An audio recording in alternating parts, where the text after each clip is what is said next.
Mengumumkan ketibaan yang amat berbahagia Tun Dr. Mahathir Mohamad, mantan Perdana Menteri Malaysia, diiringi yang berbahagia Naib Chancellor dan Ahli Mesyuarat Pengurusan USIM masuk ke Dewan. Majlis mohon berdiri.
Nyanyian lagu Negaraku dan lagu USIM terus maju.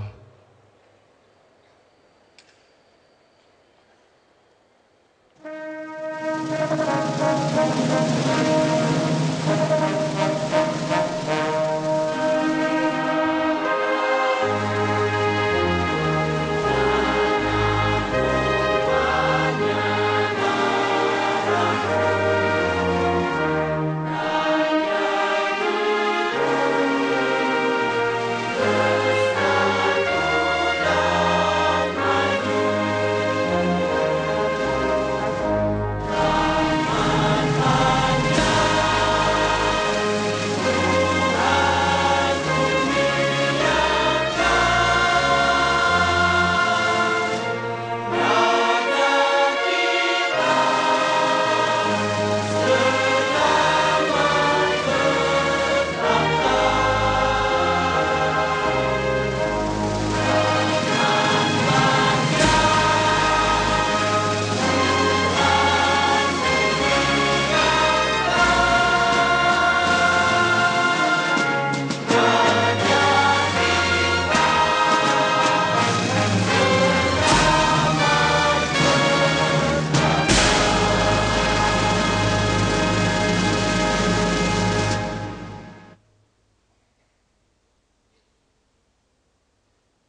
Majlis dipersilakan duduk.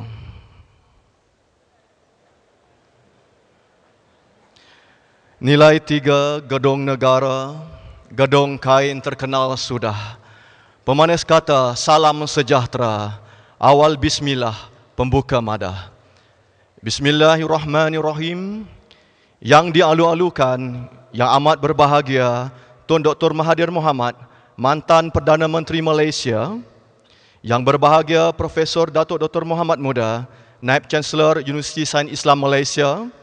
Ahli Lembaga Pengarah Universiti Sains Islam Malaysia, Ahli Mesyuarat Pengurusan Universiti, para dekan, para ketua jabatan, Tan Sri, Datuk-datuk, Datin-datin, Div-div jemputan, para pelajar, seterusnya hadirin dan hadirat sekalian.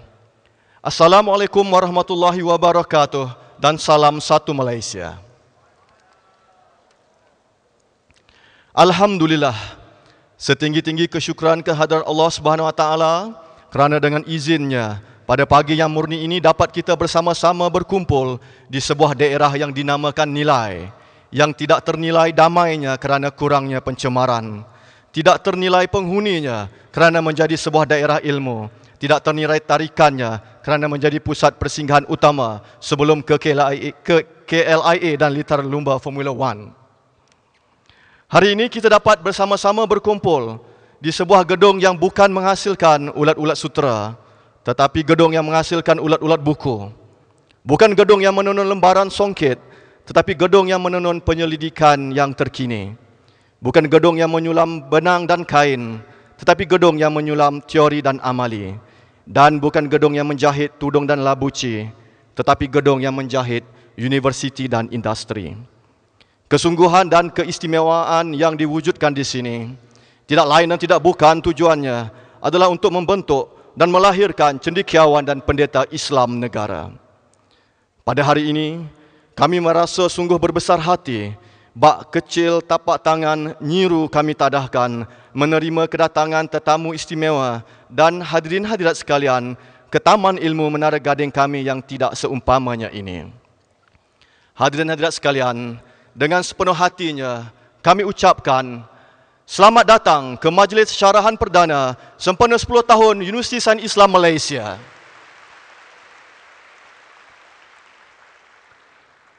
Bila dapat sampin yang baru, kain yang lama dilupa jangan. Yang amat berbahagia Tun datang amatlah dialu. Mohon dimaaf sebarang kekurangan. Majlis merakamkan setinggi-tinggi penghargaan di atas kehadiran insan yang teramat istimewa, iaitu yang amat berbahagia Tun Dr. Mahathir Mohamad, kerana sudi untuk bersama-sama kita serta menyampaikan syarahan perdana sempena 10 tahun penubuhan USIM yang penuh makna dan istimewa ini. Hadirin hadirat sekalian, bagi membuka tirai majlis pada pagi yang indah ini serta merahmati seluruh pengisian program, majlis menjemput Encik Razman Ibrahim untuk memimpin bacaan doa. Dengan segala hormatnya, dipersilakan.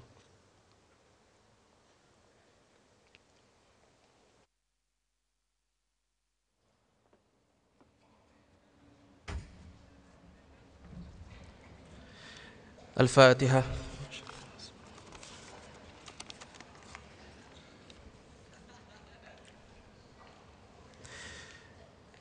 Bismillahirrahmanirrahim. Alhamdulillahi Rabbil Alamin. Wassalatu wassalamu ala ashrafil anbiya'i wal mursalin wa ala alihi wa sahbihi ajma'in. Allahumma ja'al jam'ana hadha jam'an marhuma wa tafarruqana min ba'dihi tafarruqan ma'suma wa la taj'al fina wa la ma'ana syakiyan wa la mahruma. Ya Allah, ya Tuhan kami, di majlis syarahan perdana sempena 10 tahun USIM ini, dengan rahmat dan hidayah-Mu, ampunkanlah dosa dan salah silap kami, berkatilah usaha dan amal kami, rahmatilah pemimpin-pemimpin kami, tingkatkanlah keimanan dan ketakwaan kami, satukanlah dan perteguhkanlah hati-hati kami, jadikanlah USIM terus maju, khususnya dalam memartabatkan pendidikan berteraskan pengajian Islam. Rabbana zalamna anfusana wa illam taghfir lana wa tarhamna lanakunanna minal khasirin. ربنا آتنا في الدنيا حسنة وفي الآخرة حسنة وقنا عذاب النار والحمد لله رب العالمين. Majlis mengucapkan terima kasih kepada Encik Razman Ibrahim di atas bacaan doa pembukaan majlis sebentar tadi. Semoga kita semua sentiasa berada dalam limpahan kurnia dan rahmat Allah Subhanahu Wa Taala. Hadirin hadirat yang dirahmati Allah sekalian, antara tujuan majlis pada hari ini adalah untuk mengingati dan memperkukuhkan lagi tujuan penubuhan USIM yang telah melangkau sedekat atau 10 tahun penubuhannya pada tahun ini. Melalui syarahan perdana ini, kita juga menantikan buah fikiran dan cetusan idea daripada ikon dan tokoh negara terulung selaras dengan tema syarahan kita pada hari ini, iaitu Institut Pengajian Tinggi Berteraskan Ilmu Islam, Antara Realiti, Cabaran dan Masa Depan. Hadirin hadirat yang dihormati, kalau dilipat sebesar kuku, kalau dibentar seluas alam, yang jauh diimbau, yang dekat digamit, seuntai salam senjabak kata, degup bicara merisik rasa. Tanpa membuang masa lagi, majlis dengan segala hormatnya menjemput Yang Berbahagia Profesor Dato' Dr. Muhammad Muda, Naib Chancellor Universiti Sains Islam Malaysia untuk menyampaikan ucapan alu-aluannya dan seterusnya memperkenalkan tetamu teristimewa yang juga penyampai syarahan perdana kita pada hari ini. Dengan segala takzimnya dipersilakan.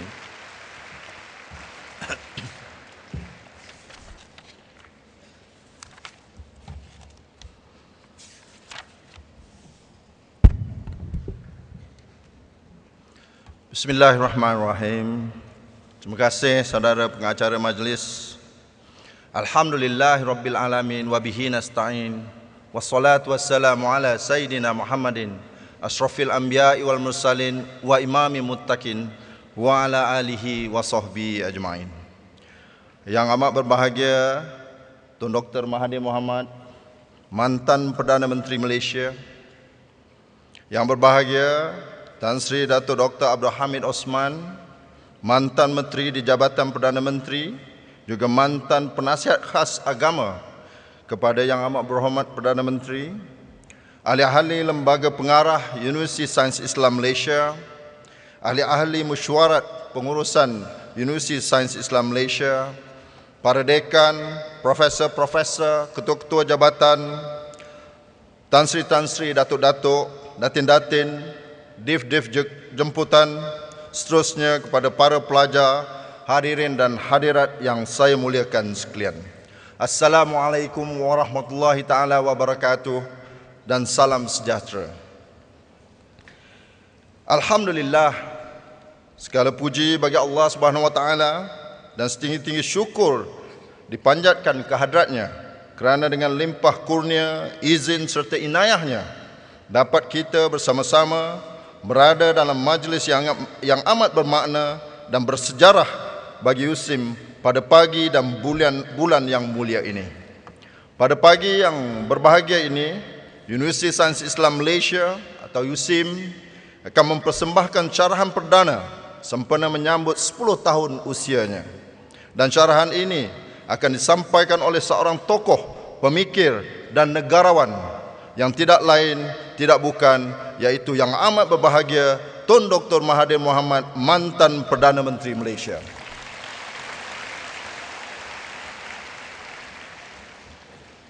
Tuan-tuan dan puan-puan para hadirin yang saya hormati sekalian, terlebih dahulu izinkan saya selaku Naib Chancellor Universiti Sains Islam Malaysia mewakili diri saya dan juga seluruh warga USIM untuk mengambil kesempatan ini mengucapkan selamat datang kepada tuan-tuan dan puan-puan sekalian. Ahlan wa sahlan wa marhaban bikum. Dan khususnya mengalu-alukan kehadiran yang amat berbahagia Tun Dr. Mahathir Mohamad, mantan Perdana Menteri Malaysia, ke Universiti Sains Islam Malaysia. Pada hari ini genap Yang Amat Berbahagia Tun 8 tahun sejak Yang Amat Berbahagia Tun menjejak kaki secara rasmi di kampus USIM ini. Kali pertama Yang Amat Berbahagia Tun menjejak kaki di bumi USIM adalah pada tanggal 22 Ogos 2002, iaitu pada Majlis Pecah Tanah Kampus Tetap USIM dinilai ini, yang telah disempurnakan oleh Yang Amat Berbahagia Tun sendiri. yang pada ketika itu adalah Perdana Menteri Malaysia. Jutaan terima kasih diucapkan di atas kesudian yang amat berbahagia Tun yang sekali lagi sudi meluangkan masa walaupun jadual yang begitu ketat pada hari ini untuk sama-sama hadir di USIM dan seterusnya menyampaikan syarahan perdana sempena 10 tahun penubuhan USIM. Tuan-tuan dan puan-puan para hadirat yang saya hormati sekalian. USIM lahir di atas cetusan idea yang amat berbahagia Tun Dr. Mahathir sendiri. Yang ketika itu selaku Perdana Menteri inginkan sebuah universiti milik penuh kerajaan yang berteraskan pendidikan Islam. Sebuah universiti yang benar-benar berupaya menonjolkan ciri-ciri agama Islam yang sebenarnya, yaitu sebuah agama yang suci dan syumul, progresif, maju dan tidak sempit. Di samping itu, universiti ini juga diharapkan akan dapat memainkan peranan bagi memenuhi kehendak umat Islam di negara ini yang dahagakan pendidikan berteraskan Islam secara berterusan sehingga ke peringkat tertinggi dan graduannya lengkap dengan ilmu, pengetahuan, kemahiran dan nilai diri serta mampu dan berupaya bersaing dalam berbagai-bagai bidang moden, bukan sahaja dalam bidang tradisi pengajian Islam. Maka dengan cetusan idea itu lahirlah USIM pada tahun 1999. Bermula pada tahun 2000 dengan 3 fakulti dan 3 program serta pengambilan sulung seramai 254 orang pelajar. Kini, USIM telah berkembang pesat dengan hampir 7,000 orang pelajar, mempunyai lebih 50 program pengajian yang merangkumi peringkat sarjana muda, diploma lepasan ijazah, program masters dan PhD dalam berbagai bidang termasuk bidang perubatan, pergigian, sains dan teknologi, ekonomi dan muamalat, selain bidang-bidang tradisional pengajian Islam seperti syariah dan undang-undang, pengajian Quran dan sunnah, dan kepimpinan dan pengurusan. USIM kini mempunyai 8 fakulti, 3 pusat akademik dan 4 pusat kecemerlangan COE.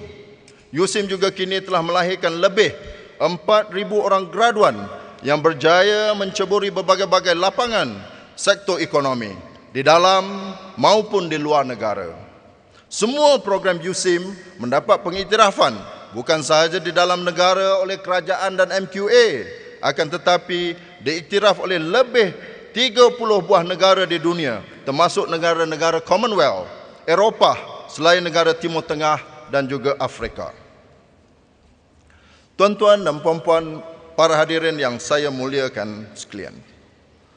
Pada pagi ini kita semua amat bertuah kerana mendapat peluang mendengar syarahan perdana oleh seorang tokoh, pemikir dan juga negarawan yang dikagumi seluruh dunia, yaitu yang amat berbahagia Tun Dr. Mahathir Mohamad, mantan Perdana Menteri Malaysia.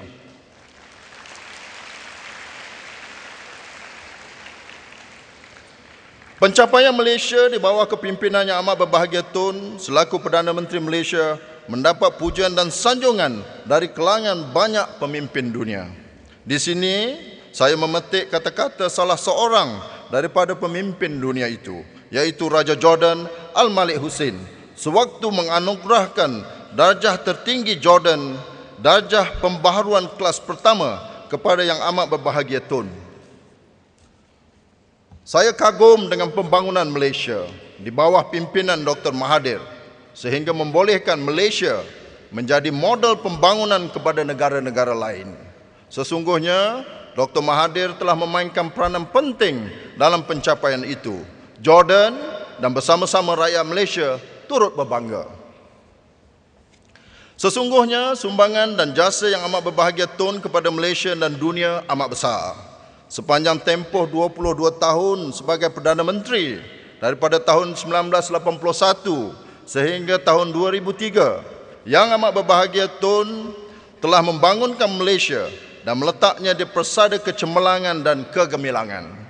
Tidak ada kata yang mampu diungkapkan untuk menjelaskan segala usaha, budi dan jasa yang amat berbahagia Tun dalam membangunkan Malaysia sehingga kita semua sebagai rakyat Malaysia dapat hidup dalam kemakmuran dan dihormati dunia. Pembangunan Malaysia sebagai sebuah negara berdaulat bukan sahaja dari segi fizikal, malah dalam pembangunan insan, sumber manusia dan juga keagamaan. Dan semua ini adalah amat membanggakan kita. Penubuhan USIM adalah sebahagian kecil manifestasi kepada pembangunan itu. Dalam tempoh kepimpinan yang amat berbahagia Tun, juga negara-negara Islam di Asia Barat dan negara-negara yang sebelumnya sekutu Rusia telah banyak mendapat perhatian dan bantuan Malaysia. Kini di kalangan negara-negara tersebut ada yang telah maju dan berjaya, dan ada yang telah mendapat kemerdekaan dan bebas. Usaha gigih yang telah dicurahkan oleh yang amat berbahagia Tun tidak terhenti setelah melepaskan jawatan sebagai Perdana Menteri Malaysia pada Oktober 2003. Kini yang amat berbahagia Tun masih terus aktif dan lantang, terutamanya dalam memperjuangkan nasib rakyat Palestin dan mengecam hebat kezaliman Israel dan Zionis. Marilah kita sekali lagi mengalu-alukan kehadiran yang amat berbahagia Tun Dr. Mahathir Mohamad pada pagi ini dengan memberikan tepukan gemuruh.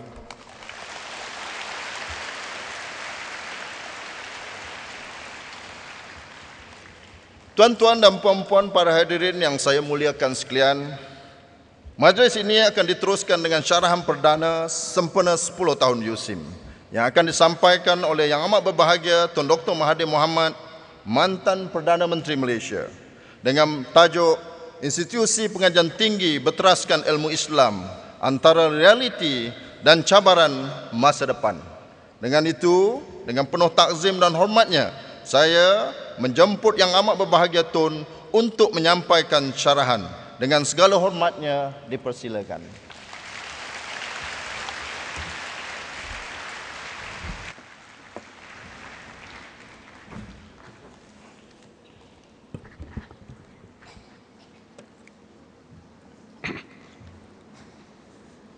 Bismillahirrahmanirrahim. Yang berbahagia Profesor Datuk Dr. Mohamad Muda, Naib Chancellor Universiti Sains Islam Malaysia, Tan Sri Datuk Dr. Abdul Hamid Osman, mantan Menteri di Jabatan Perdana Menteri, ahli-ahli Lembaga Pengarah Universiti Sains Islam Malaysia, ahli mesyuarat pengurusan universiti, para dekan, para ketua jabatan, Tan Sri, Datuk-datuk, datin-datin, div-div jemputan, para pelajar seterusnya, hadirin dan hadirat sekalian, Assalamualaikum warahmatullahi wabarakatuh dan salam sejahtera.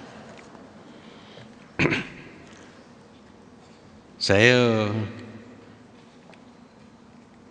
ingin mengucap terima kasih kepada Universiti Sains Islam Malaysia yang telah sudi jemput saya untuk menyampaikan syarahan perdana sempena 10 tahun USIM ditubuhkan.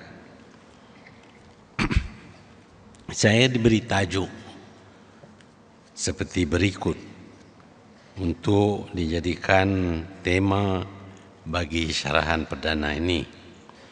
Tajuknya ialah Institusi Pengajian Tinggi Berteraskan Ilmu Islam Antara Realiti dan Cabaran Masa Depan. Untuk membincangkan perkara yang penting ini, kita harus faham makna perkataan-perkataan yang terdapat dalam tema syarahan ini. Saya ingin ulaskan sedikit berkenaan dengan ilmu Islam. Kerana kalau kita tidak faham apa dianya ilmu Islam, maka sukar bagi kita untuk membincang tentang realiti dan cabaran masa depan bagi mereka yang memahami ilmu Islam. Saya ingin bermula dengan menyebut tentang ayat yang pertama yang disampaikan kepada Nabi Muhammad SAW, iaitu Iqra. Kita semua akui bahawa inilah panduan yang pertama yang disampaikan kepada Nabi supaya baginda dapat mengembangkan ajaran Islam. Kalau kita terima realiti, maka kita tentu akui pada masa itu tidak ada ilmu Islam. Apabila baginda didesak supaya membaca, kalau kita tafsir Iqra sebagai membaca, dan membaca bermakna menguasai ilmu, menguasai maklumat. Apabila kita membaca, tak dapat tidak kita dapat maklumat, ilmu. Pada masa itu tidak ada kitab-kitab berkenaan dengan agama Islam, kerana dianya baru saja nak dimulakan. Jadi apabila tekanan diberi kepada Iqra, membaca, kita perlu terima hakikat bahawa pada ketika itu tidak ada ilmu Islam berkenaan dengan agama Islam. Yang ada ialah ilmu-ilmu yang diterokai oleh orang-orang yang bukan Islam. Orang-orang Greek umpamanya, orang-orang daripada benua India, orang-orang daripada negara China dan negara-negara yang lain. Tetapi tekanan ialah kepada Iqra, membaca, dan tidak pula disebut harus membaca apa, apakah ilmu yang harus dibaca. Tidak dihadkan kepada membaca berkenaan dengan agama Islam, hanya membaca.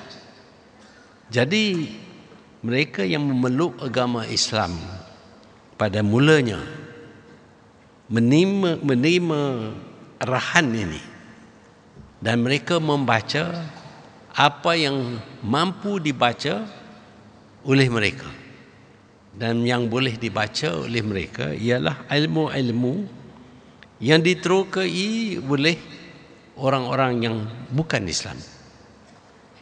Sebab itulah kita dapati pada mulanya mereka mempelajari, sudah tentu mempelajari bahasa Greek untuk mendapat ilmu-ilmu yang diterokai oleh orang-orang Greek, yang sebelum daripada itu merupakan satu tamadun yang amat gagah dan besar.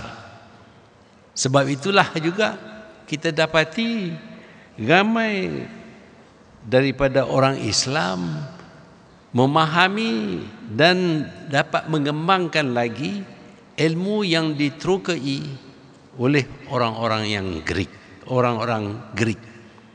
Tak setakat itu saja, mereka juga mempelajari ilmu yang diterokai oleh orang-orang India.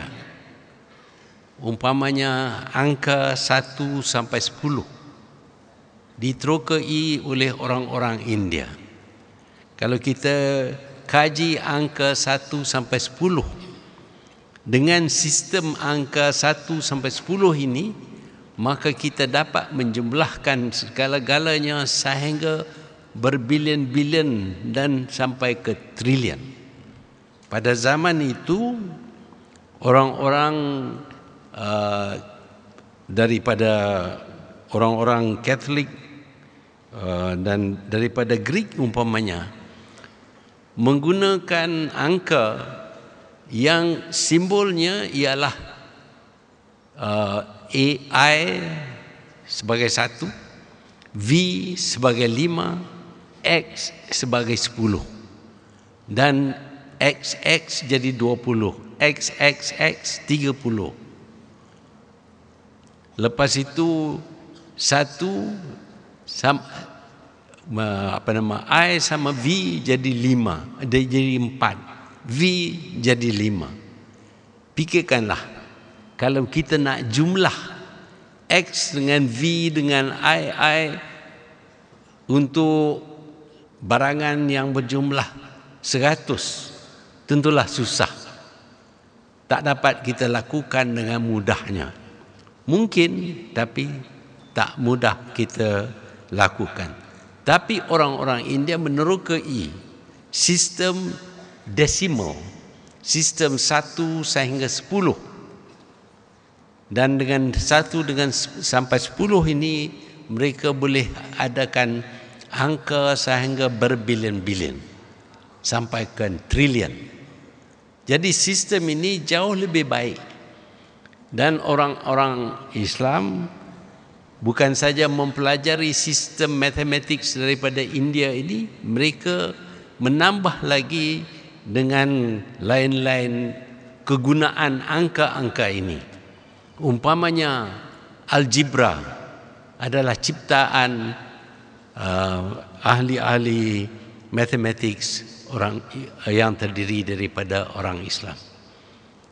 Jelas sekali bahawa ilmu yang didapati oleh orang Islam selepas mereka menerima agama Islam, selepas mereka disuruh baca, datangnya daripada orang yang bukan Islam, dan mereka menambah tokok kepada ilmu-ilmu ini sehingga mereka dapat mendirikan kutubkhanah ataupun library yang terbesar di dunia di zaman itu, yang terdapat di Baghdad dan Cordova dan lain-lain tempat. Dengan itu orang-orang Islam menjadi begitu terpelajar dan mereka dapat mendirikan satu tamadun yang mengatasi segala tamadun di dunia pada masa itu. Mereka juga dengan ilmu yang ada pada mereka dapat mendirikan pemerintah-pemerintah yang berjaya, yang disegani oleh bangsa-bangsa lain, penganut-penganut agama lain. Jelas sekali bahawa ilmu yang dimaksudkan tidak terhad kepada mempelajari berkenaan dengan agama semata-mata. Ilmu-ilmu yang lain juga nak kita kuasai. Kenapakah kita harus kuasai ilmu-ilmu yang lain? Sebabnya ialah dianya mempunyai kaitan dengan kehidupan orang Islam dan kehidupan orang lain juga sebagai masyarakat. Tak mungkin masyarakat dapat dibangunkan dengan baik dan keadaan menjadi aman tanpa ilmu-ilmu ini. Fikirkan sahaja berkenaan dengan ilmu berkenaan dengan pertahanan. Apakah ini satu bentuk ilmu yang penting bagi orang Islam? Pada mulanya, ataupun lebih tepat lagi, dalam Al-Quran disebut bahawa orang-orang Islam perlu mempunyai kebolehan mempertahankan umat Islam, defense of the Muslim Ummah. Ini terdapat dalam Al-Quran dan disebut juga dalam Al-Quran berkenaan dengan pemilikan kuda-kuda perang dan lain-lain senjata-senjata seperti tombak, pedang, pemanah dan sebagainya. Semua ini adalah untuk menyelamatkan umat Islam, untuk mempertahankan orang Islam. Dan untuk mengadakan semua ini, mereka untuk berkesan, mereka perlu belajar berkenaan dengan cara-cara mempertahankan sesebuah negara ataupun sesuatu kelompok. Ilmu berkenaan dengan pertahanan ini adalah sesuatu yang disuruh oleh agama Islam. Tetapi untuk berkesan, orang yang ditugaskan untuk mempertahankan umat Islam perlulah menggunakan senjata-senjata yang tercanggih pada zaman-zaman berkenaan. Pada masa itu sudah memadai kalau kita memiliki kuda perang, pedang, tombak, pemanah dan sebagainya. Gunanya yang penting bukan senjata itu yang penting, tetapi kebolehan senjata itu mempertahankan umat Islam. Tetapi di zaman ini, apakah memadai kalau kita mempunyai kuda perang, kalau kita mempunyai tombak, pedang, pemanah untuk menyelamatkan umat Islam? Sudah tentu kita tak mampu mempertahankan umat Islam dengan senjata-senjata yang usang ini.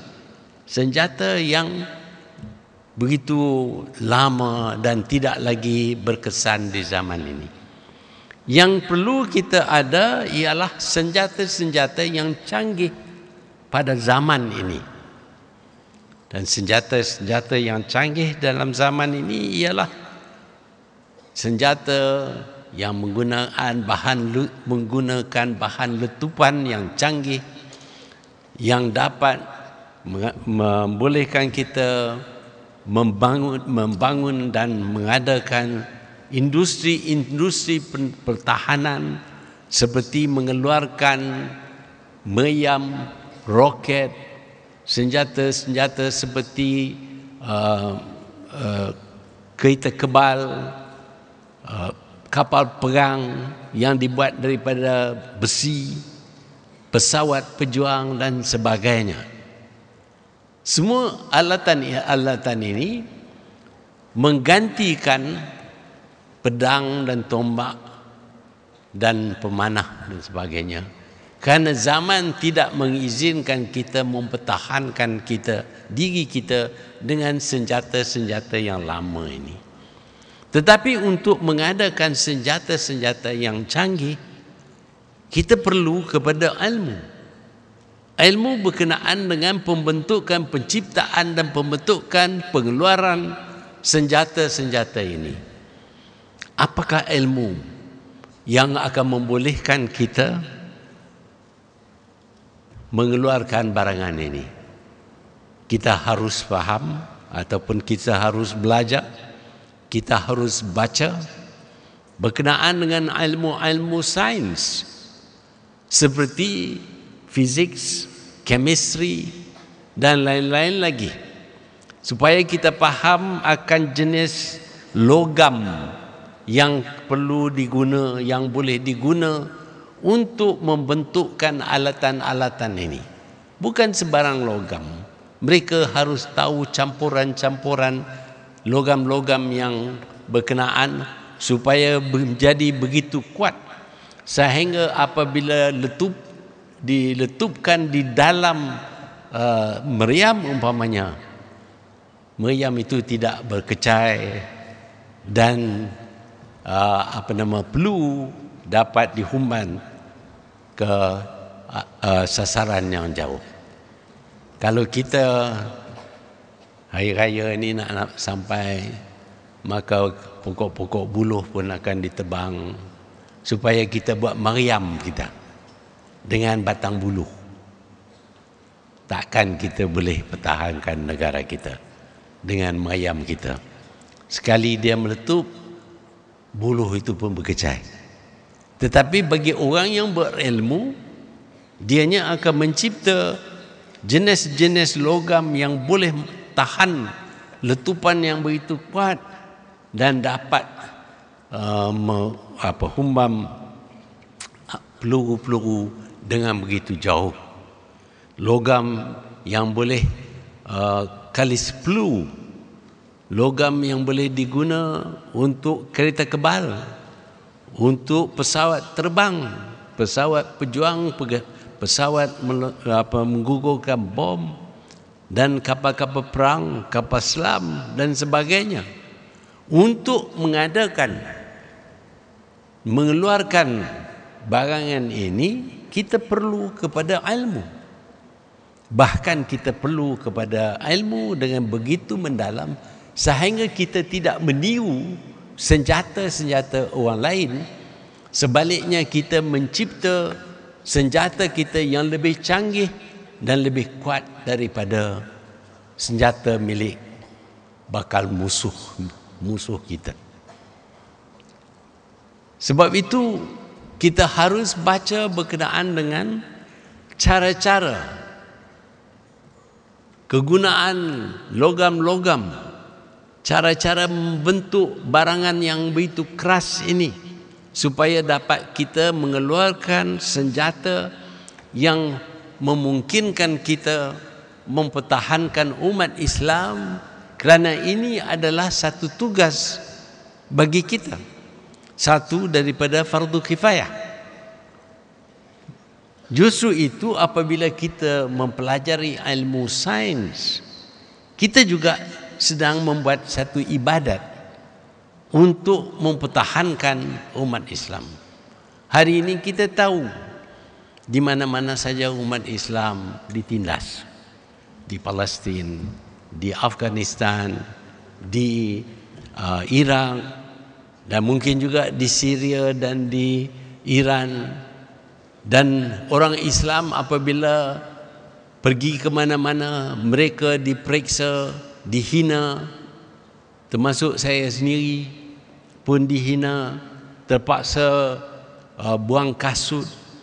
Sebelum naik kapal terbang kena buang kasut kerana kemungkinan ada bahan letupan dalam kasut saya. Sekarang ini nak bawa lotion pun tak boleh, air tak boleh bawa ke atas kapal terbang. Tetapi orang lain taklah diperiksa dengan begitu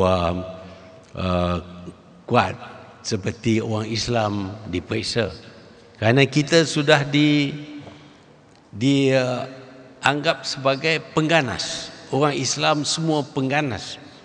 Ada yang telah berkata bahawa Nabi Muhammad ialah seorang pengganas. Dan kita marah. Kita ada demonstrasi depan kedutaan. Tetapi apa kesannya daripada demonstrasi kita? Tak ada kesan sama sekali. Kerana mereka lebih kuat daripada kita, dan mereka mempunyai ilmu yang membolehkan mereka mencipta segala senjata yang canggih untuk menyerang kita. Dan kita tidak punya ilmu, dan kita tidak dapat mempertahankan diri kita, bermakna kita tidak dapat menjalankan sebahagian daripada ajaran Islam, sebahagian daripada kehendak agama Islam, iaitu dalam fardu kifayah mempertahankan umat Islam. Kenapa tak dapat mempertahankan umat Islam? Kerana tidak ada ilmu. Justru itu mereka yang menuntut ilmu ini juga sedang mempelajari ilmu Islam. Ilmu Islam. Janganlah kita tafsirkan ilmu Islam itu sebagai mempelajari hanya berkenaan dengan agama sahaja. Kita harus tahu agama supaya kita dapat hidup sebagai orang Islam. Kerana dalam Islam terdapat larangan dan suruhan yang kita perlu tunaikan. Tetapi dengan itu semata-mata tidak mencukupi, kerana kita terdedah kepada serangan orang yang menjadi musuh kepada kita. Kita tidak nak bermusuh dengan orang, tidak nak menyerang orang lain, tetapi untuk mempertahankan diri, kita harus mempunyai ilmu yang akan membolehkan kita menjadikan pertahanan itu satu pertahanan yang cukup kuat dan mampu menyelamatkan umat Islam. Sebab itulah sementara kita harus belajar asas-asas agama Islam, tak semua daripada kita dikehendaki mempelajari Islam sehingga begitu mendalam. Kalaulah 1.6 bilion umat Islam di dunia ini semuanya menjadi begitu pandai dalam bidang agama, begitu mendalami agama sehingga semuanya boleh dikenali sebagai ulama agama. Kalau semua daripada kita mempelajari agama Islam dengan begitu mendalam, kemungkinan ialah masing-masing akan membuat tafsiran-tafsiran yang berbeza dengan yang lain, maka kita sesama kita akan bermusuh. Sekarang ini kita lihat orang Islam berperang dengan orang Islam di zaman ini, kerana masing-masing berkata bahawa keislaman pihak itu tidak Islam ataupun kurang Islam, dan kamilah orang Islam yang sebenar. Bagi kita di Malaysia, alhamdulillah, orang Melayu ini semua beragama Islam, memegang kepada ajaran Imam Syafi'i. Kita daripada Ahli Sunnah wal Jamaah. Tak adalah permusuhan yang besar di kalangan kita, walaupun politik sudah menyebabkan kita bermusuh sesama sendiri. Tetapi berkenaan dengan agama Islam tidak ada perpisahan antara kita. Tetapi di negara-negara lain kita lihat antara Syiah dengan Sunni umpamanya, hari-hari mereka meletupkan bom di badan untuk membunuh orang daripada mazhab yang lain. Orang Sunni membunuh orang Syiah, esok orang Syiah membunuh orang Sunni, lusa orang Sunni bunuh orang Syiah. Ini kerana terlalu banyak tafsiran-tafsiran yang dibuat oleh mereka yang berbeza-beza, yang menyebabkan orang Islam terbahagi kepada puak-puak. Kalaulah kita dapati 1.6 bilion umat Islam ini semuanya menjadi ulama yang mentafsirkan agama Islam secara berlainan, maka kita akan bermusuh lebih kuat sesama sendiri.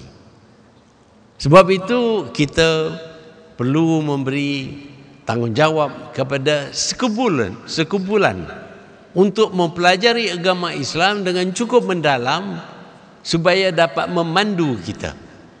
Yang lainnya perlu menguasai ilmu yang lain yang tidak kurang pentingnya bagi umat Islam.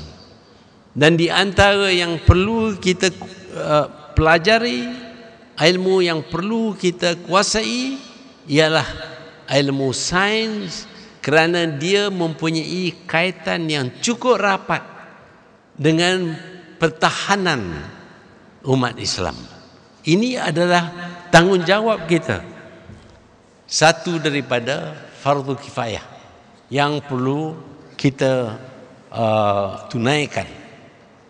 Walaupun tak semua, kita tahu bahawa dalam fardu kifayah, jika ada sekumpulan yang dapat menguasai ilmu ini, sudah memadai untuk menyelamatkan satu masyarakat. Jadi sebahagian daripada kita mestilah belajar ilmu yang ada kaitan dengan mempertahankan umat Islam daripada musuh-musuh Islam. Apabila kita menguasai sains, physics, chemistry, mathematics, ini bukan bermakna kita tidak menunaikan tanggungjawab kita kepada agama Islam. Kita harus ingat, mereka yang menjadi syahid tak terdiri daripada orang biasa. Kebanyakan yang mati syahid ialah pejuang-pejuang, askar-askar, general-general yang mengetuai askar-askar Islam untuk mempertahankan orang Islam. Kalau kita pergi ke Bosnia umpamanya, kita akan lihat kubur dengan beribu-ribu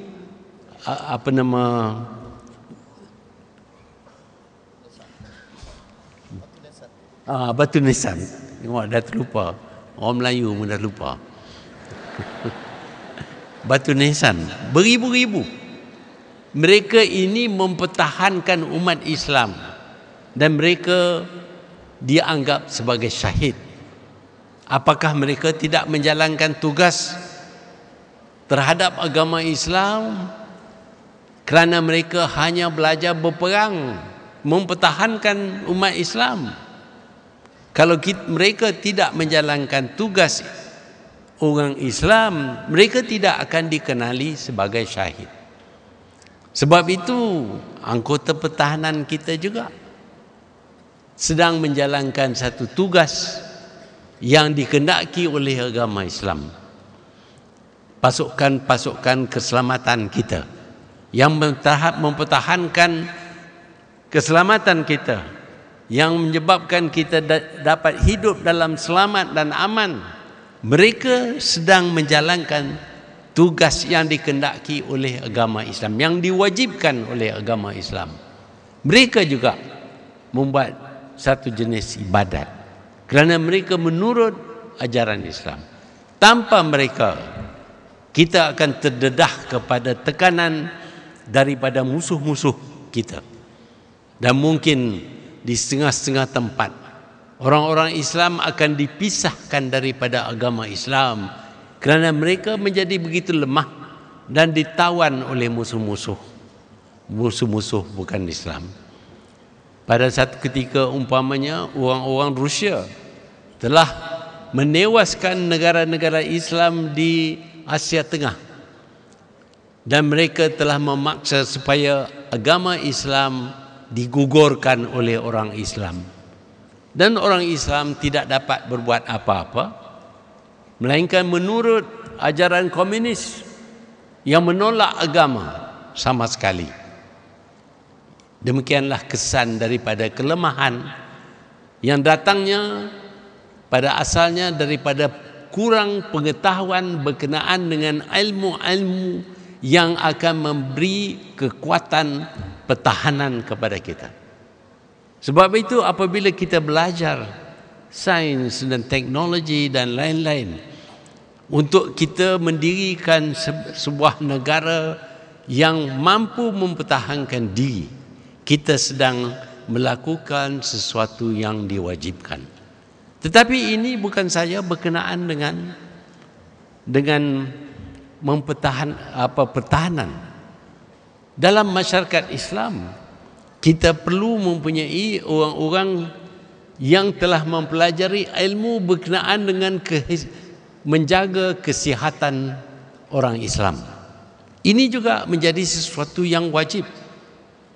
Saya sebut ini bukanlah kerana saya dilatih sebagai doktor. Saya pun dah tinggal dah ilmu itu. Saya buat kerja lain. Tapi yang dilatih untuk menjadi doktor, mereka juga menunaikan sesuatu daripada yang diwajibkan oleh agama Islam.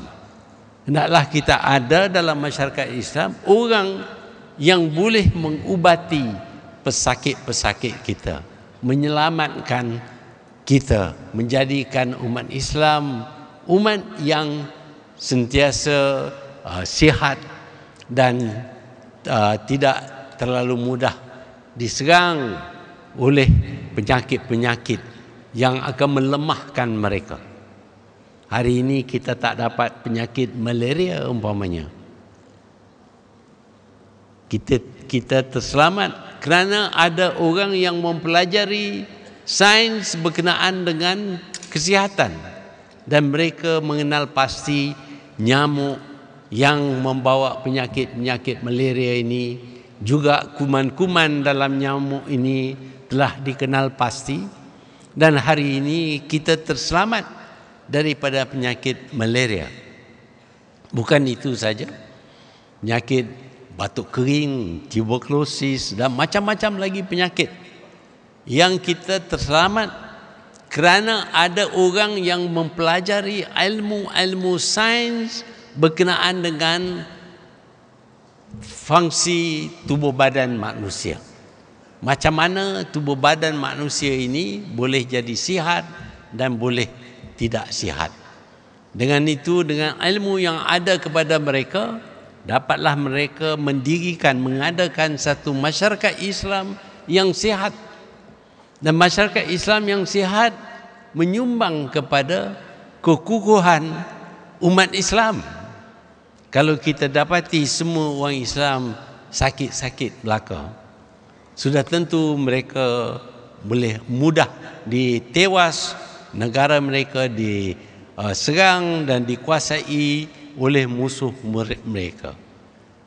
Jelas sekali bahawa mereka yang menguasai ilmu bukan khusus berkenaan dengan agama, tetapi ilmu yang ada kaitan dengan keadaan kesihatan, keselamatan agama Islam. Kalau kita sudah lemah, maka kita terdedah kepada bermacam-macam perkara yang tidak baik, yang bertentangan dengan ajaran Islam. Umpamanya ada daripada kita yang ikut ajaran-ajaran sesat kerana kononnya nak menyelamatkan diri. Sebaliknya, kalau kita memiliki ilmu yang tepat untuk menjaga kesihatan umat Islam, maka kita sudah memenuhi kehendak agama Islam. Tak semua, sekali lagi bukan semua, sebahagian, sekumpulan yang mencukupi untuk menjaga kesihatan umat Islam. Demikian juga dengan undang-undang. Kita harus ingat bahawa dalam Islam, sesuatu yang ditekan berkali-kali, dalam Al-Quran ditekan berkali-kali, ialah apabila kamu hukum, hukumlah dengan adil. Kalau kita tidak pelajari tentang hukum hakam, tidak mengenali apa yang adil dan apa yang tidak, maka masyarakat kita juga sekali lagi terdedah kepada bermacam-macam masalah kerana kita tidak faham bagaimana menghukum, dan kita akan hukum secara yang tidak adil.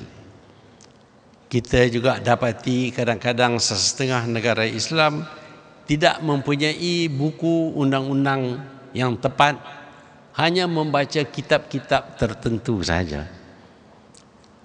Di sini izinkan saya cerita sikit berkenaan dengan masalah yang berlaku kepada peniaga-peniaga Malaysia yang pergi berniaga di Teluk, negara-negara Teluk. Dianya bukanlah orang Islam, dia orang Cina. Dia pergi berniaga di sana dan mengambil seorang orang tempatan sebagai rakannya, partnernya. Selepas setahun dua, dianya tinggal dan kembali ke Malaysia, dan rakannya meminta kepada saya supaya mendapatkan balik orang pelabur ini supaya mereka dapat teruskan perniagaan. Saya telah berjumpa dengan orang ini dan bertanya, kenapa tak nak meneruskan perniagaan di negara-negara Teluk ini? Jawapannya ialah kerana sistem undangan mereka. Bukan syariah, tapi sistem undangan mereka yang tidak begitu tepat. Apabila berlaku kereta, umpamanya kalau kita membawa kereta dan datang satu kereta orang tempatan, dia bertuh dengan belakang kereta kita. Apabila dibicara, kita akan didapati bersalah kerana kita orang luar. Logiknya ialah kalau awak tidak ada di sini, maka aksiden ini tidak akan berlaku. Itu logiknya. Ini datang daripada orang yang tidak faham apa makna adil ataupun tidak adil dalam Islam. Dia membuat satu tafsiran sendiri. Dengan itu agama Islam mendapat nama yang buruk. Sebab itulah kita perlu pegang kepada Al-Quran apabila kita mengadili, adililah, mengadillah, hukumlah dengan cara yang baik. Banyak lagi bidang-bidang yang tidak khusus berkenaan dengan penguasaan ilmu agama, tetapi dikuasai oleh orang Islam dalam masyarakat Islam, supaya masyarakat Islam menjadi masyarakat yang tenang, di mana terdapat keadilan, di mana terdapat kekuatan, di mana terdapat orang-orang yang berilmu dalam sebarang bidang. Kalau kita dapat mendirikan satu masyarakat Islam yang sedemikian, percayalah, kita akan lebih selamat daripada serangan, dan dunia akan menghormati kita. Apabila kita orang Islam dapat mendirikan sebuah negara Islam yang dihormati oleh orang lain, tak dapat tidak agama Islam itu akan lebih dihormati. Kerana mereka akan berkata, kerana Islamlah maka mereka ini dapat mendirikan sebuah negara yang maju, yang kuat, yang adil, yang tenang, yang selamat. Kerana Islamlah segala-galanya berlaku.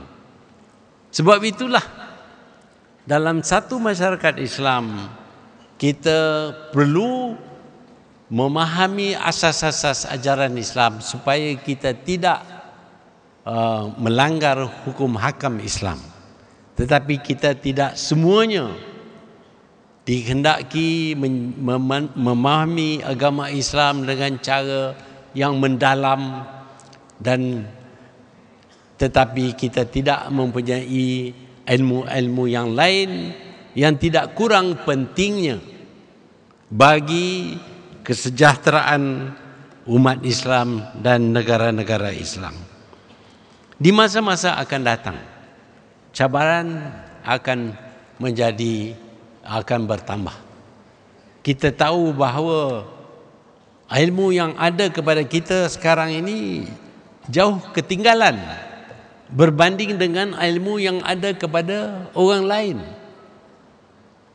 Kerana mereka mempunyai ilmu yang canggih, yang baru ini, dan kita tidak mempunyai ilmu-ilmu ini, maka kita tak dapat tidak akan ketinggalan dan akan menjadi masyarakat yang lemah. Fikirkanlah, kalau dahulu kita hanya menghadapi kemungkinan diserang oleh pesawat terbang, oleh pesawat pejuang dan sebagainya, yang dipandu oleh pemandu yang cekap, yang telah dicipta oleh orang-orang yang menguasai ilmu sains sehingga mereka dapat mengadakan pesawat terbang yang boleh terbang dengan kelajuan luar biasa. Tetapi mereka tidak puas hati dengan kebolehan itu. Hari ini mereka sudah cipta pesawat terbang yang tidak mempunyai pemandu, tidak ada pilot, tapi mampu membawa bom yang boleh digugurkan di mana-mana saja, jauh daripada negara mereka. Tak perlu lagi mempunyai pesawat di pemandu, tetapi pesawat-pesawat pejuang ini sudah dapat terbang dengan kegunaan radio yang ditempatkan beribu batu daripada tempat yang nak dimusnahkan oleh pesawat mereka. Kita belum ada kebolehan ini. Kita jauh ke belakang.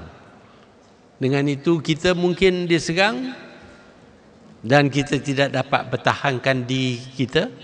Kerana kalau kita jatuhkan pesawat itu pun, pemandunya tidak ada dalam itu. Dan mereka boleh ada pesawat yang lain untuk dihantar kepada kita. Sebabnya kerana kita tidak punya ilmu yang terkini. Ilmu bertambah sepanjang masa. Dan kita tidak boleh ilmu seperti sains ini bertambah sepanjang masa. Ilmu sains dan mathematics bukan jenis ilmu yang statik, iaitu tak bergerak. Sama saja tahun ini, tahun depan, 10 tahun lagi, 100 tahun lagi. Kalau kita kata Malaysia, ini yang belajar geografi tahu inilah Malaysia. Tapi dalam ilmu sains tak sebegitu. Hari ini kita dapati satu jenis ilmu, besok ada orang yang menerokai, yang membuat research dan development, dan research and development mereka itu membuahkan ilmu yang baru, yang lebih moden, yang lebih canggih. Dan kita harus kejar. Kalau kita tidak kejar, maka kita akan ketinggalan dalam bidang ini. Dan kita sudah tahu bahawa bidang ini amatlah penting bagi keselamatan umat Islam dan agama Islam. Tetapi kerana kita tidak kejar ilmu yang baru ini, kita akan ketinggalan. Di zaman dahulu, apabila orang-orang Arab memeluk agama Islam dan cuba menghayati ajaran Islam, terutamanya berkenaan dengan penguasaan ilmu. Oleh kerana ilmu ini terdapat dalam bahasa-bahasa lain, bahasa Greek, bahasa Cina, bahasa India, maka orang-orang Arab Islam ini telah menguasai bahasa-bahasa ini. Tak mungkin mereka mendapat ilmu daripada orang Greek yang menulis segala ilmu mereka dalam bahasa Greek. Tetapi orang Arab ini tidak pelajari bahasa Greek dan cuba mempelajari ilmu orang Greek dalam bahasa Arab. Tak mungkin kita pelajari. Sebab itulah penguasaan bahasa yang mana ilmu ini datang kepada kita adalah sesuatu yang amat penting. Sementara kita tahu bahawa untuk mempelajari agama kita harus menguasai bahasa Arab setakat yang mampu ataupun setakat yang perlu. Demikian juga dengan mempelajari ilmu yang datang dalam bahasa yang lain. Kita perlu menguasai bahasa yang lain ini supaya ilmu mereka dapat diterapkan oleh kita. Sebab itu penguasaan bahasa yang lain daripada bahasa kita adalah penting. Sama seperti kalau orang Melayu semuanya hanya boleh berbahasa Melayu, tidak ada siapa yang boleh berbahasa Arab, maka kita tak mungkin mempelajari Al-Quran dan juga tulisan-tulisan lain berkenaan dengan ilmu dalam berkenaan dengan agama Islam yang datangnya dalam bahasa Arab. Penguasaan bahasa Arab menjadi penting kerana banyak daripada tulisan-tulisan berkenaan dengan agama datang kepada kita dalam bahasa Arab. Tidak semuanya daripada kita perlu menguasai bahasa Arab dengan sepenuhnya. Tetapi perlu ada di kalangan kita orang yang menguasai bahasa Arab supaya mereka dapat membaca dalam bahasa Arab, memahami dan menterjemah dan mengajar kita dalam bahasa Melayu. Sebab itulah dalam bidang sains dan teknologi, dianya tidak datang dalam bahasa Arab, dia datang dalam bahasa lain. Dengan itu kita harus menguasai bahasa-bahasa yang lain ini.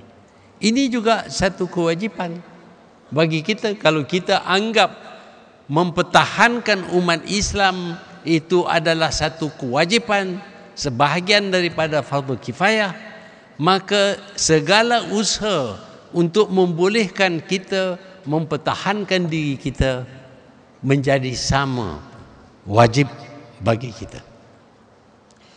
Sebab itulah kita adakan universiti-universiti yang bukan saja universiti-universiti Islam yang tidak saja tertumpu kepada mempelajari ilmu berkenaan dengan agama Islam, tetapi juga ilmu-ilmu lain. Dan ilmu-ilmu lain ini semuanya ada kaitan dengan apa yang diwajibkan ke atas kita oleh agama Islam. Kita sebagai orang Islam mempunyai kewajipan ini.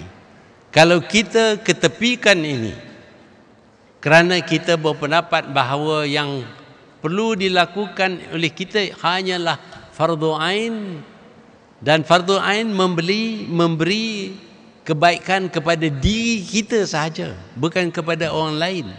Sebaliknya fardu kifayah, apabila kita lakukannya, maka seluruh masyarakat dibersihkan, terselamat daripada perbuatan yang tidak mengikuti ajaran Islam. Ilmu ibadat fardu ain untuk kita, tetapi fardu kifayah untuk seluruh masyarakat. Dan kita tidak boleh mengabaikan fardu kifayah dan mengutamakan hanya fardu ain kerana kita buat persediaan untuk diri kita di akhirat kelak. Karena kalau kita tidak punyai kedudukan yang kukuh di dunia ini, maka akan menjadi lemahlah pegangan kita kepada agama Islam, dan kita tidak akan melaksana ataupun mengamalkan agama Islam seperti yang ditunjuk oleh Al-Quran. Al-Quran menyuruh kita banyak menentukan banyak tanggungjawab kita daripada segi keselamatan kita, kesejahteraan kita, kekuatan kita, keadilan kita, dan macam-macam lagi yang kita kata sebagai ad-din, iaitu cara hidup orang Islam. Kalau kita bercakap berkenaan dengan cara hidup, kita tak boleh kata hidup kita hanyalah untuk kita mati. Sebenarnya kalau kita nak bersih daripada segala dosa-dosa, kalau kita dilahir dan kemudian meninggal dunia, tak ada dosa kita lakukan. Tetapi kalau dilahir dan kita pun meninggal dunia, tak adalah umat Islam. Kalau nak ada umat Islam mestilah dewasa, dan dewasa dengan segala kebolehan yang ditentukan, yang diwajibkan ke atas kita oleh agama Islam. Masa depan kita tetap lebih mencabar kerana ilmu-ilmu lain ini sedang berkembang dengan pesat, dan kita tidak boleh membenarkan diri kita ketinggalan dalam penguasaan ilmu-ilmu ini. Kita berada dalam universiti kerana universiti menyediakan kemudahan-kemudahan untuk kita menguasai segala ilmu. Tetapi selepas daripada itu juga, selepas kita lulus daripada universiti, kita harus kejar ilmu-ilmu ini supaya kita mempunyai ilmu yang tercanggih semasa. Inilah yang menjadi tanggungjawab kita sebagai umat Islam.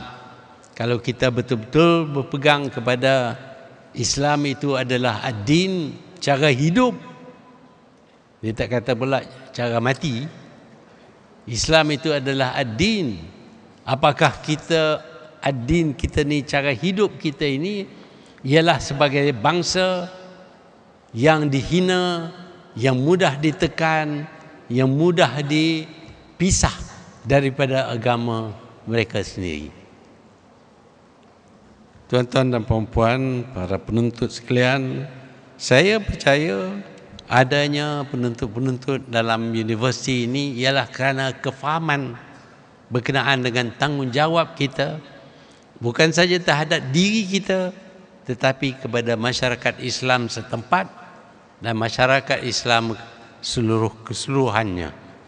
Kita bertanggungjawab kalau saudara kita di Gaza umpamanya menderita, kita harus berkeupayaan untuk menolong mereka. Barulah ada makna apabila kita berkata orang Islam itu adalah bersaudara. Kalau kita kata mereka adalah hal mereka dan kita tidak ada tanggungjawab, ini bermakna bahawa kita tidak menunaikan fardu kifayah berkenaan dengan menjaga umat Islam, keselamatan umat Islam. Sebab itu apabila kita berada di universiti, kita harus tumpukan sepenuh masa kepada penguasaan segala ilmu yang penting bagi umat Islam.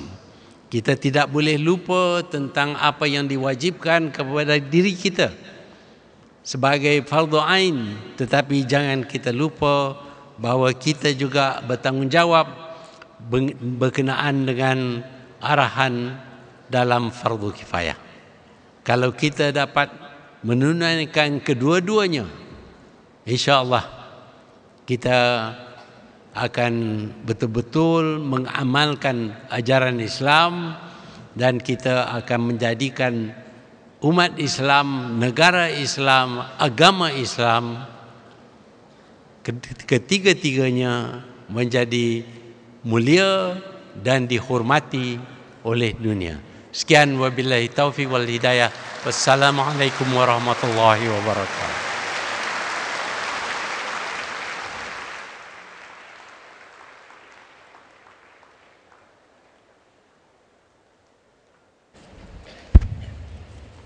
Masya Allah, mabruk. InsyaAllah segala peringatan, pandangan dan nasihat yang amat berbahagia Tun akan menjadi aspirasi, inspirasi, panduan dan azimat kepada kami semua di USIM untuk terus menghadapi cabaran masa depan demi bangsa, agama dan negara. Majlis dengan ini merakamkan ucapan setinggi-tinggi penghargaan kepada yang amat berbahagia Tun di atas kesudian menyampaikan carahan yang amat bermakna khususnya kepada kami semua sebagai warga USIM.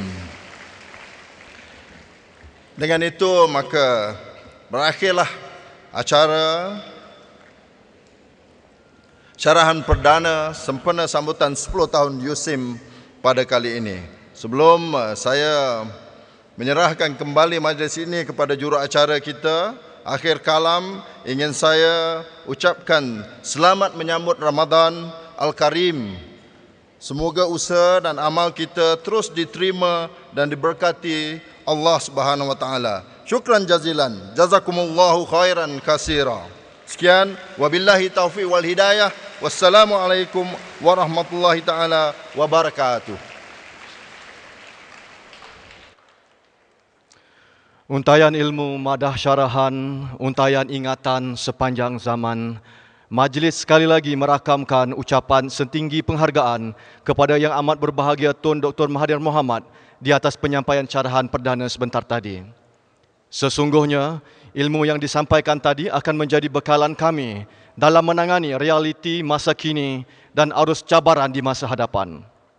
Walaupun lebih 5,000 tempat disediakan di dalam dewan ini, namun dengan kehadiran yang amat berbahagia Tun, dewan ini melimpah dengan kehadiran. InsyaAllah akan kami sampaikan kepada mereka yang tidak dapat masuk dan berada di luar dewan. Hadirin sekalian, bagi menyatakan rasa penghargaan pihak universiti, majlis menjemput Naib Chancellor Universiti Sains Islam Malaysia yang berbahagia Profesor Dato' Dr. Muhammad Muda bagi menyampaikan cenderahati kepada yang amat berbahagia Tun. Dengan segala hormatnya, majlis mempersilakan.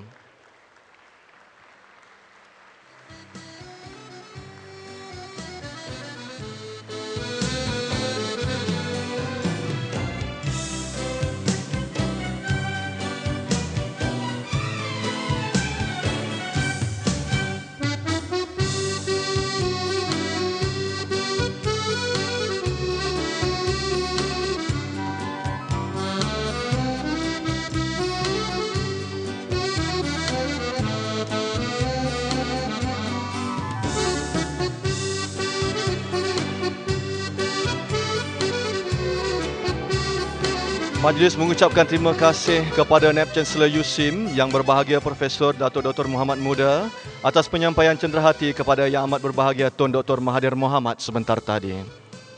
Hadirin hadirat sekalian, seperti kata orang dulu, kok berkayuh dah sampai ke muara, kok berenang dah sampai ke tepian, kok berlari dah sampai ke garisan, kok berjalan dah sampai ke penghujung. Selesai sudah majlis syarahan perdana sempena sambutan 10 tahun USIM pada hari ini. Majlis merakamkan setinggi-tinggi penghargaan kepada semua hadirin yang dapat bersama-sama meluangkan masa. Majlis dengan segala hormat dan takzimnya menjemput Yang Amat Berbahagia Tun Dr. Mahathir Mohamad diiringi oleh Yang Berbahagia Profesor Datuk Dr. Muhammad Muda serta para kenamaan, dif-dif kehormat, ahli pengurusan universiti dan para dekan untuk menikmati jamuan yang disediakan. Sehingga berjumpa lagi, selamat menyambut bulan Ramadan Al-Mubarak. Assalamualaikum warahmatullahi taala wabarakatuh.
Bismillahirrahmanirrahim. Assalamualaikum warahmatullahi taala wabarakatuh.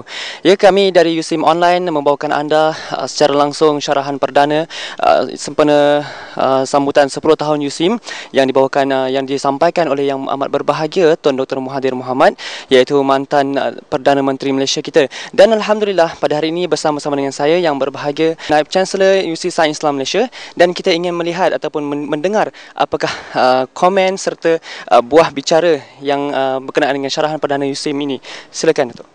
Okay, Bismillahirrahmanirrahim. Assalamualaikum. Pertama sekali saya amat bersyukur kepada Allah SWT kerana majlis yang kita adakan pada hari ini, iaitu majlis syarahan perdana sambutan 10 tahun USIM yang disampaikan oleh Yang Amat Berbahagia Tun Dr.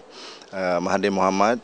mantan Perdana Menteri kita berjalan dengan lancar dan alhamdulillah sambutan cukup baik. Dijangkakan saya rasa lebih daripada 4,000 orang peserta yang hadir di sini dan ada juga yang masih lagi berdiri tak dapat tempat. Jadi ini satu petanda yang sangat baik dan sangat menggembirakan saya, dan saya percaya juga pihak penganjur yang membuat perancangan begitu rapi, dan hari ini hasil daripada usaha itu dapat kita lihat, alhamdulillah. So saya ingin mengucapkan banyak terima kasih kepada semua pihak yang telah memberikan kerjasama, yang bekerja bertungkus lumus untuk memastikan majlis kita ini berjalan seperti yang kita rancang. Dan juga syarahan perdana yang disampaikan ini sangat bermakna kepada kita, kerana setelah 10 tahun penubuhan USIM, kita memerlukan satu pandangan, satu hala tuju yang baru. Dan yang amat berbahagia Tun telah menggariskan banyak perkara yang perlu kita memberikan perhatian dan mengambil tindakan yang sewajarnya.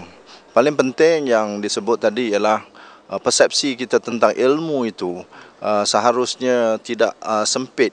Ya, seharusnya dilihat secara luas dalam konteks kita orang Islam, seluruh Muslim, Muslimat, bahawa ilmu itu bukan hanya berkait dengan fardu ain, tetapi yang lebih penting yang berkaitan dengan kehidupan kita ialah yang berkaitan dengan fardu kifayah, yang perlu kita usahakan untuk memastikan kita umat Islam ini supaya berada dalam keadaan selamat, kita boleh menjalankan amal ibadah kita. Dan oleh kerana itu kita harus berusaha supaya kedudukan ini, kemudahan yang kita ada ini dapat dipertahankan supaya tidak boleh digugat oleh mana-mana pihak. Dan dalam konteks itu peranan ilmu sangat penting. Jadi ilmu yang dimaksudkan itu ialah ilmu yang berkaitan dengan kehidupan kita seharian, ilmu yang berkaitan dengan sains dan teknologi, ilmu berkaitan dengan kesihatan, ilmu berkaitan dengan kemasyarakatan. Ini merupakan ilmu-ilmu yang sebenarnya sudah pun ditunjukkan di dalam Al-Quran. Jadi hari ini jelas kepada kita dengan buah pandangan yang diberikan, buah fikiran dan pandangan yang diberikan pada hari ini, bahawa apa yang kita laksanakan ini juga adalah sebagai salah satu daripada amal kita di dalam kita melaksanakan fardu kifayah. Jadi saya dengan itu ingin menyerulah seluruh warga USIM, khususnya sama ada staf pentadbiran, pensyarah dan juga pelajar kita, kita mengambil pandangan ini dan kita buka minda kita supaya segala usaha kita sebenarnya akhirnya menuju kepada kesempurnaan dalam hidup, dunia dan juga akhirah. Dan landasannya ialah ilmu yang juga mencakupi bukan sahaja ilmu yang berkaitan dengan agama, tetapi yang lebih penting juga ialah ilmu yang berkaitan dengan kehidupan. Ya, kita sebagai universiti yang baru, pastinya kita perlu tingkatkan kemudahan-kemudahan yang ada. Di samping kita meningkatkan kepakaran-kepakaran yang ada. Tetapi seperti yang disebutkan oleh Yang Amat Berbahagia Tun tadi, yang penting ialah kepakaran. Daripada kepakaran itu datang sumber idea dan juga keupayaan untuk kita melaksanakan sesuatu.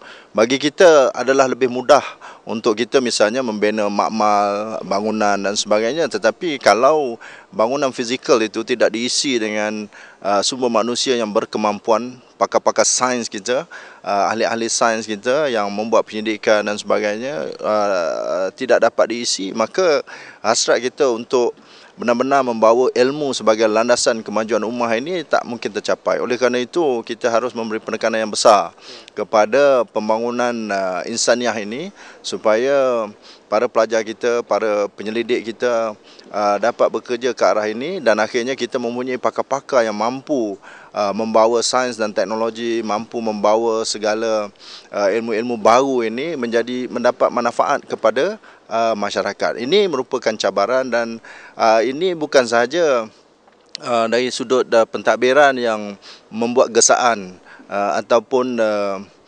menyediakan ini, tetapi kita memerlukan yang pertama ialah perubahan kepada paradigma dalam kita melihat kepentingan ilmu-ilmu itu sendiri.